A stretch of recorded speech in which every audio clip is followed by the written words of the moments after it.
عصير جرجير يا أبو عمر؟ لا، احنا نأكل الجرجير كما هو. الجرجير مع الطعام يعني يفتح الشهية، طعمه طيب طبعا.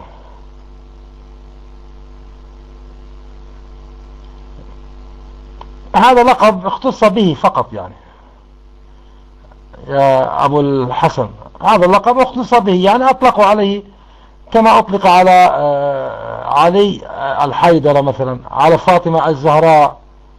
عرفت كيف؟ يعني ليس لقب من الله أو منصوص عليه من القرآن، لا. يعني حتى الزهراء هذا لقب أطلق عليها في العهد الفاطمي فقط، لم يكن معروف في عهد النبي. عرفت كيف؟ ما أقول لك أطلق عليه لأن أخته زوجة النبي صلى الله عليه وسلم هو من اختص بهذا اللقب، وإلا فهناك كثير من أمهات المؤمنين لهن إخوة لم يطلق عليهم هذا الأمر. نعم. ما أنت، ما أنا عارف سؤالك شو بدك تسأل بعدها، أنا فاهم عليك يعني. طب ما حوي بن أخطب بكون حمو النبي وهو يهودي وقد قتل. ما تفكر حبيبي اللي أنت بتفكر فيه، إحنا خلايلة قبل لا تطرحه عارفينه. ما قلت لك هناك أخوان كثر لي أمهات المؤمنين لم يطلق عليهم هذا اللقب، فقط اختص به معاوية بس. أنا عارف شو بدك توصل أنت، مو حفصة فقط. أم سلمة لها إخوة، جويري لها إخوة، إلى آخره، لها إخوة عادي جدا. أنا أقارن؟ مين قال لك أقارن يا رجل؟ أنا أتكلم عن الألقاب. لقب الزهراء لم يكن معروفا في عهد النبي، أطلق عليه فيما بعد. أيضا معاوية خال المؤمنين هذا اللقب أطلق عليه فيما بعد. عرفت كيف؟ كثير من الألقاب أطلقت على البعض ليست في عهد النبي، إنما لقب الصديق والفاروق هذا كان موجودا في عهد النبي صلى الله عليه وسلم. أما كثير من الألقاب أطلقت فيما بعد يعني. نعم. حتى يعني حمزة أسد الله لم تكن معروفة، إنما أطلقت عليه من باب يعني التكريم لهذا الرجل المؤمن الشهيد حمزة رضي الله عنه وارضاه. لأن ماريا القبطية ليست زوجة يا أنا الحكومة، ليست زوجة للنبي، إنما هي ملك يمين أخي الحبيب، ملك يمين. لا معاوية ليس من العواء، هناك معاوية وهناك معاوية.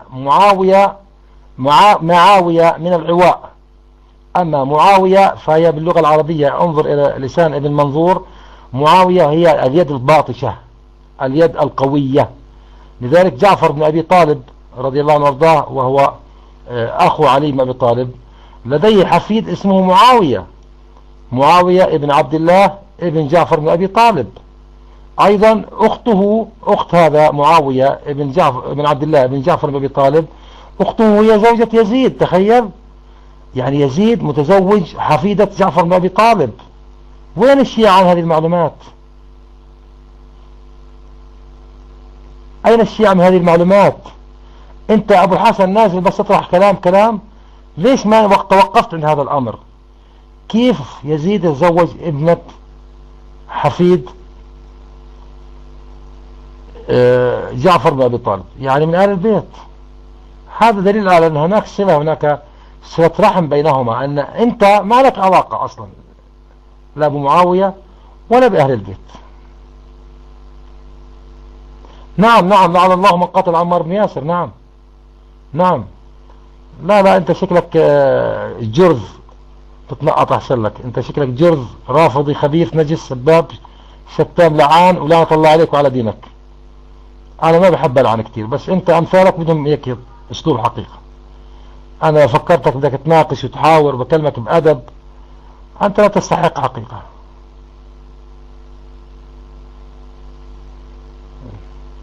ومن هو حجر بن عدي؟ ليس أصلا، ليس صحابي، لم تعرف له صحبة.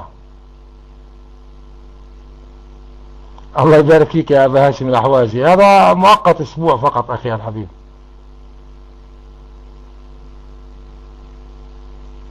أنت حلو وأنت رايق، حياك الله يا انف همبل، معلومات متواضعة. نعم هو تابعي. هناك من قال أنه صحابي ولكن لم تثبت له الصحبة. ما هو أخي اليافي، المشكلة أن هؤلاء يدخلون بداية الأمر تظن بأنه محترم وتحسن الظن، وبناء على هذا الأمر نبدأ بالهدوء معه.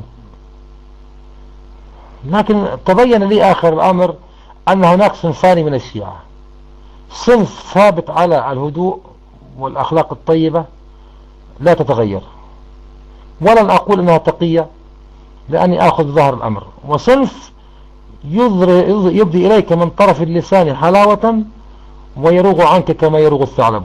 هذا هو الصنف الثاني، يعني هذا الصنف لا تميز إذا كان محترما أو خبيثا، لأن الخبيث سيظهر ولو بعد حين.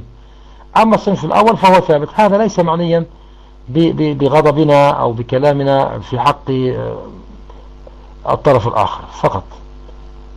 والمشكلة هم ليسوا كلهم، هناك من الشيعة من يعيش في الغرب.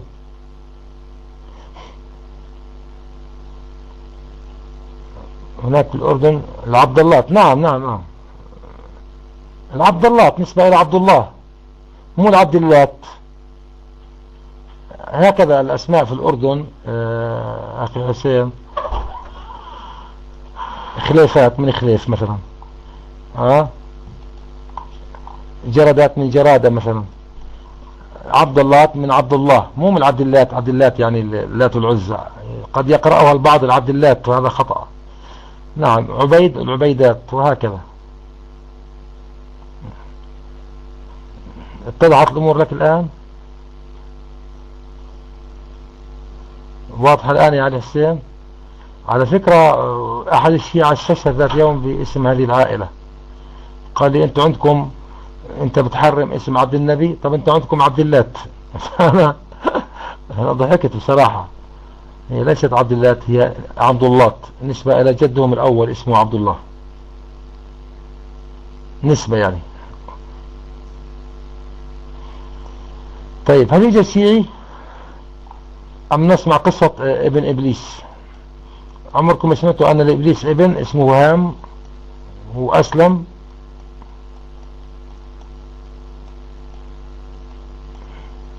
I would like to hear the story. Okay.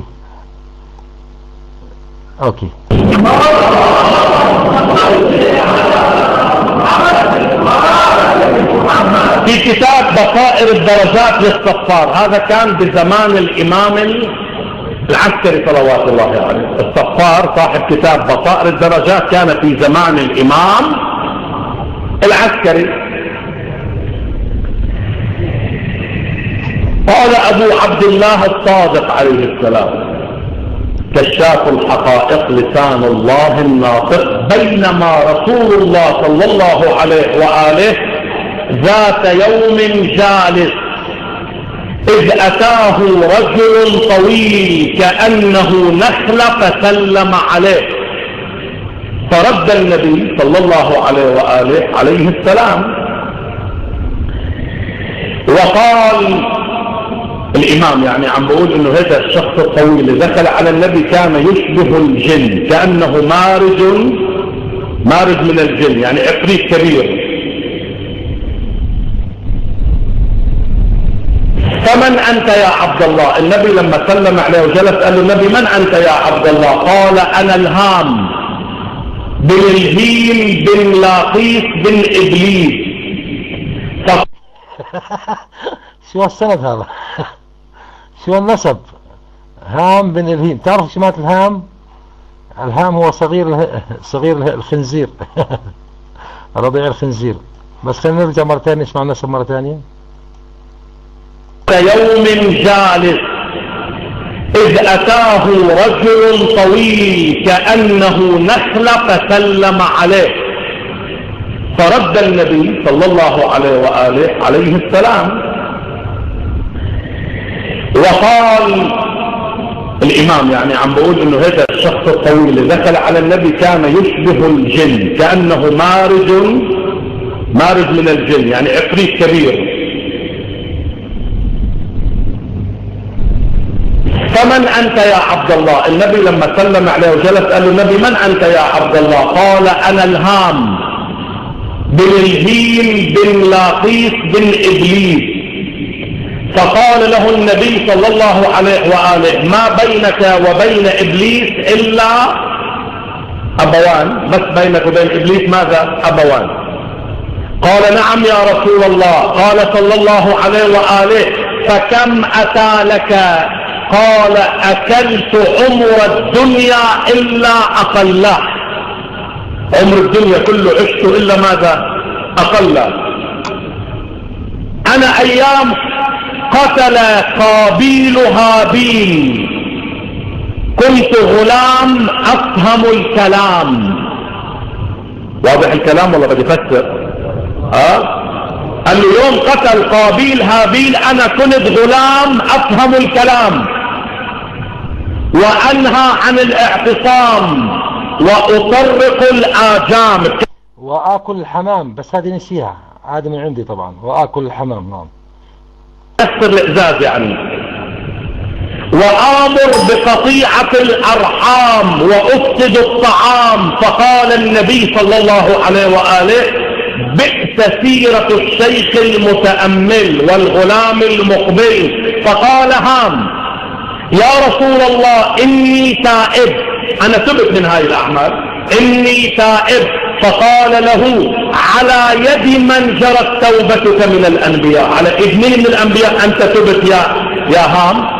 فقال على يد نوح سلام الله عليه، وكنت معه في سفينته وعاتبته على دعائه على قومه حتى بكى وأبكاني وقال لا جرم إني على ذلك، إلى أن قال ثم كنت معهود في مسجده مع الذين آمنوا معه فعاتبته على دعائه على قومه حتى بكى وأبكاني. ثم كنت مع إبراهيم حين كاده قومه فألقوه في النار فجعلها الله عليه بردا وسلاما. اسمعوا.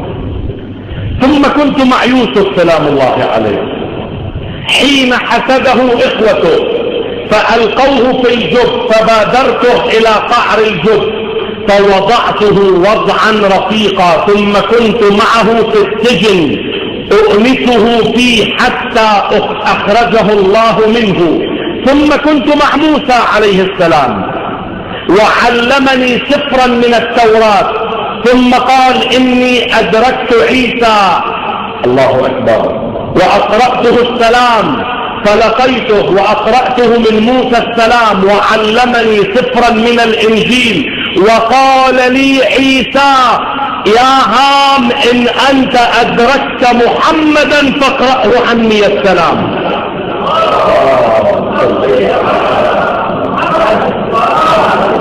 فعيسى يا رسول الله. المشكلة يا أحبة هو هذا الرجل نفسه يذكر رواية يقول أن عليا كان مع نوح في السفينة وكان مع إبراهيم في النار وكان مع موسى عندما شق البحر وكان يعني اثنين كانوا مع بعض يعني. الغريب أن هام الآن يبحث عن هذا الرجل الذي كان معه في السفينة أصلا. يقرأ عليك التحية والسلام. فقال النبي صلى الله عليه وآله وعلى عيسى روح الله وكلمته وجميع أنبيائه ورسله ما دامت السماوات والأرض السلام. وعليك يا هام بما بلغت السلام، يعني بما أنك بلغت السلام فارفع حوائجك إلينا. شو عندك حاجة حتى نقضيها لك؟ قال حاجتي أن يطيق الله لأمتك ويصلح الله لك ويرزقهم الاستقامة لوصيك من بعدك. عم بقول أنا بس حاجتي إنه بسأل الله عز وجل ألا ينفق ولاية ووصاية ابن عمك علي من بعدك، فإن الأمم السالفة إنما هلكت بعصيان الأوصياء. وحاجتي يا رسول الله أن تعلمني سورا من القرآن أصلي بها. فقال النبي صلى الله عليه وآله يا علي علم الهام وارفق به. فقال هام يا رسول الله من هذا الذي ضممتني إليه ليعلمني القرآن؟ من هذا؟ فإنا معاشر الجن قد أمرنا أن لا نكلم إلا نبيا أو وصيا نبي. فقال صلى الله عليه وآله يا هام من وجدتم في الكتاب وصي آدم؟ فقال سيف ابن آدم. قال فمن وصي نوح؟ قال سام ابنه. قال فمن كان وصي هود؟ قال يوحنا. قال فمن كان وصي إبراهيم؟ قال إسحاق ولده. قال فمن كان وصي موسى؟ قال يوشع ابن نون. قال فمن كان وصي عيسى؟ قال شمعون الصفا ابن عم مريم. قال فمن وجدتم في الكتاب وصي محمد؟ قال هو في التوراة إيليا. قال له رسول الله صلى الله عليه وآله هذا إيليا هذا وصيي إنه علي صلوات الله عليه. انتهت القصة. سأقدم أبو عاصم بس أسأل هذا السؤال. هو قال وصي إبراهيم، من هو وصي إبراهيم؟ قال عليه السلام. من قال اسم وصي؟ إسحاق. نعم. إذن إسماعيل ليس وصي، إذن ما فيش إمامة ولا ولاية في عقب إسماعيل. هذا دمر العقيدة الشيعية وهو لا يدري. تفضل يا أبو عاصم، تفضل لك المايك.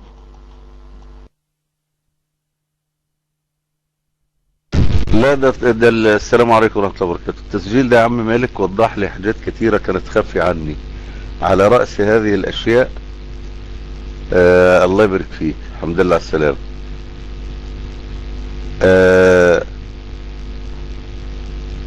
اليافعي كيف حالك؟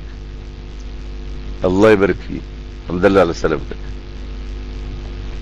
حيا الله أبو عبد الرحمن الواثق، حيا الله الإخوة جميعا، لعلكم بخير، واسال الله أن يعفو عنا وعنكم ويتقبل منا ومنكم. أما الحكومة كيف حالك يا غالي؟ لا خلي بيكتب انجليزي دي تقريبا كان عايز المايك. انت عايز المايك؟ انت عايز المايك اللي بتكتب انجليزي؟ عايز المايك يس اور نو؟ اصل انا كأني احسست انك تريد المايك. لا طيب جزاك الله خير، ربنا يحفظك يا رب ويبارك لنا فيك. ربنا يبارك فيك يا اليافعي، الله يخليك على راسي من فوق. بقول يا عم مالك الحزين المسألة ايه؟ الراجل دي فيه تناقض واضح. اصل انت الله يعفو عنا وعنك اخويا الحبيب، الله يبارك فيك اخونا الحبيب. انت اسمك ايه؟ ان فاهم لا اكتبها زي ما عندكش عربي.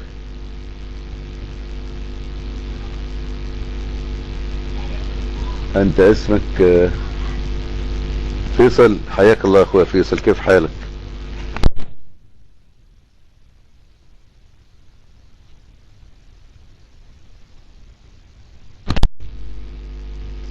بص يا عم الحاج، في حاجة واضحة عندي بسيطة، هي ايه؟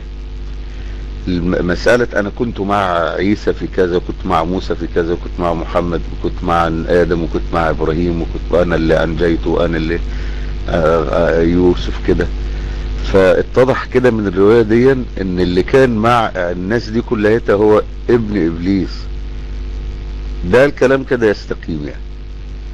واللي بيحكي مش هو علي بن ابي طالب يعني، اللي بيحكي ابن ابليس يعني. انا فاهم كده، فاهم يعني من خلال هذا الكلام اللي رضوان درويش جاله. والتسجيل ده التسجيل ده ذهب تحفة. اي والله ان كده يستقيم الكلام، يستقيم الكلام. بس ازاي كان بينجي؟ هو ده مسألة اسلامه ولا ايمانه؟ هل اسلم ابن ابليس؟ وكده الرواية تمشي كده، الرواية ماشية صح. انا الذي مش عارف انجيته من الغرق، وانا اللي وديته في داهية، وانا اللي عملت في كذا، وانا اللي بطلعته منها، وانا اللي الكلام ده يمشي. مش علي بن ابي طالب اهو الراجل بيقول الكلام ده فلان يعني. كيف ينتزعها علي بن ابي طالب من ابن ابليس؟ ابن ابليس اسلم هم يقولون، يعني صح كده يا عم مالك؟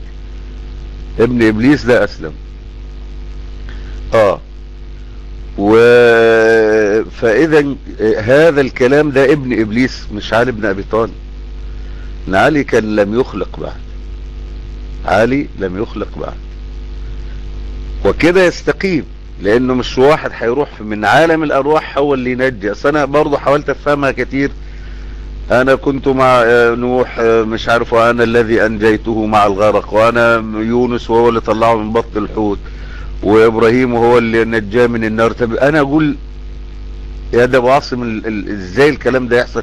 مش راكبه. فكنت بعتبرها من هبل الشيعة كده. لكن اما وان ابن ابليس كان موجود وقتها، فهذا انتزاع لحق اصيل وتريد مارك لابن ابليس يلصقه الشيعة بعلي بن ابي طالب حقيقة. يعني هذا الشيء لا يجوز ان يقتبس الشيعة كلام ابن ابليس وحطوه على علي بن ابي طالب. ده هذا افتراء. التسجيل ده والله يا ملك تبعت لي الرابط بتاعه برضه، لانه برضه نعمل عليه شوية كده يعني.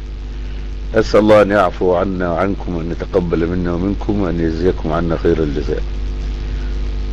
ايوه، ما يعني، لكن انا كده نفك الاشكال اللي عندي. ما انا بقول لك انا كنت بستغرب هجيبها ان شاء الله. انا كنت اتعجب من علي بن ابي طالب لم يولد بعد، كيف كان مع ابراهيم وكيف كان مع ده لا ده ابن ابليس، وابن ابليس يعني ايه عمره طويل برضه، واخد بالك؟ انظرني الى يوم يبعثون. فلما اسلم كان بيخاف على الانبياء جدا، وهو اللي نجاهم من هنا وهو من نجاهم من هنا، ونجى ده ونجى ده ونجى ده. لكن الكلام ده كده راكب عندي ان هو ابن ابليس بس. لكن حد يجي يقول لك بقى علي بن ابي طالب اللي عمل، حط صبع في عينه بالتسجيل دي بالضبط ولا كلمة. اتفضل يا ابو عمر. السلام عليكم ورحمة الله وبركاته. بارك الله فيك يا ابو عاصم، والله كلامك يعني فتح القريحة. واخونا ابن جندل ايضا اثار فكرة طيبة بان نمزج تسجيلين متشابهين ولكن الشخصيات مختلفة. التسجيل الذي عندي وهو قديم ايضا يتكلم عن ان عليا كان في السفينة، وكان في بطن الحوت، وكان في النار، وكان ثم الان نرى ان ابن ابليس كان موجودا. فكيف ايضا في اخر الامر يتساءل من هو هذا الوصي؟ بالفعل اقسم بالله ما هو دين يا جماعة، والله ما هو دين، خبايث، خرط كما قال الفاري. بالفعل كيف يمكن التنسيق والتوافق بين روايتين شخصيتان متناقضتان في نفس المكان عبر التاريخ، ثم آخر الأمر أحد من هذه الشخصيات لا يعلم من هو رفيق دربه عبر آلاف السنين؟ شيء عجيب. طبعا نحن نعلم أن هذه أكاذيب، نحن نعلم، ولكن هل الشيعي يرى ما نراه؟ يعني أنا أحاول أن أتصور أو أتخيل الرؤية الشيعية لما يسمعه، لأن هذا بالفعل موضوع أنا يجب علي أن أفتحه يوم من الأيام. المسألة نفسية يا أحبة، هناك مسألة نفسية، وهي التصور أو التخيل للنظرة أو الرؤية الشيعية لما يسمعه من أكاذيب أو تناقضات عند القوم. هل هو يوافق على هذا الأمر؟ هل هو لا يوافق ولكنه يظهر موافقة قصرية؟ هل هو تعنت ومكابرة إبليس؟ هل هي، وهكذا أسئلة كثيرة يمكن أن تندرج تحت إطار هذا الأمر بالفعل. طيب، ومن أين تأخذون العلم؟ أبو سلمان حياك الله، حياك الله. هل تريد أن تناقش في هذا الأمر؟ أبو سلمان سرني أنت ولا شيعي، حتى يعني نعلم من نخاطب. لا مو مشكلة، أنا بدي أخلي أبو عاصم هو اللي يكلم أو أخونا الواثق. أنا أحب الفعل والله، أحب أن أستمع أكثر مما أتكلم. أنا أستطيع أن أجيب طبعا. أنت سرني حياك الله، حياك الله. ظننت بأنك تقصد السؤال لنا ومن وين تأخذون العلم. هل سؤالك لنا أم لآخرين؟ يعني السنة أم للشيعة؟ طب أنت سني، أنت من أين تأخذ الله يهديك يا أبو سلمان، إلا إذا كنت أشعري طبعا. إلا إذا كنت أشعري فترى بأنك من أهل السنة وآخرين وغيرهم ليسوا كذلك. أنا بعرف أبو عاصم، أنا والله أردتك أنت كما أردت الواثق. الصورة الآن أبو عاصم أحد من السنة يقول من أين تأخذون عقيدتكم؟ تفضل لك المايك.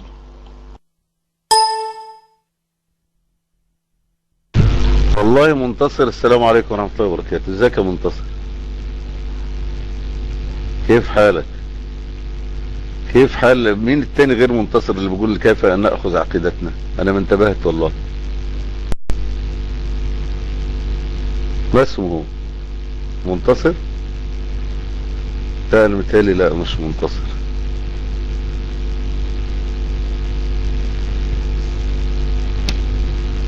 لا ترد عليه. طيب أبو سلمان، كيفك يا أبا سلمان؟